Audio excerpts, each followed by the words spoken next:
Hey, Marcus Walsh, MTC Media, and Cam Whitmore was moved to the Washington Wizards yesterday, and it's just one of those cautionary tales I don't think people really take a good time to think about, which is if you want to be a one and done, for whatever it's worth, whether you agree with it or not, if you want to be a one and done, you have to go to a place whose staff's philosophy fits into a development, just kind of like a development path that allows you to get there.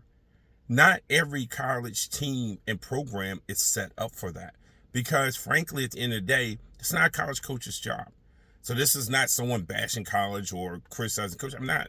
But the staff that he had under Villanova, they weren't set up in a way to help him make the transition in 1 year. And they're not the only ones who aren't. North Carolina no longer is. North Carolina's program's not set up, and that's why their reputation out on the recruiting trail under this current coaching staff is what it is, to be frank with you.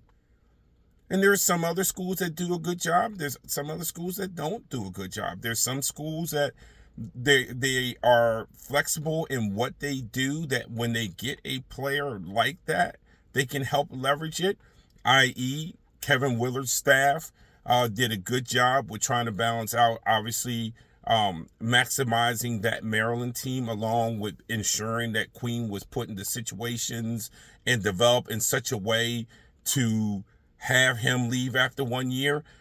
I'm telling you, we had a media availability with Willard. This was early on in the year, and he said, "Hey guys, might as well go look at Derek Queen now because he won't be back here next year." Because they were getting him on that path. They understood. They got him on that path. They got him to being a lottery pick. Every school's not built that way. Every school doesn't want to be that way. And every school shouldn't be that way.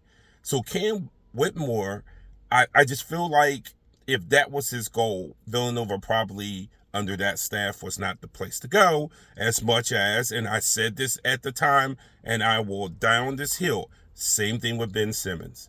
He went to an LSU staff that was ill-equipped in a lot of areas. Nevertheless, that one. And I just wonder if things would have been different for him if he went to a school, knowing that he was only going to stay for a year, if he went to a school that was more equipped for what his goals were. And for any kid that is looking for that opportunity, you have to take that into consideration.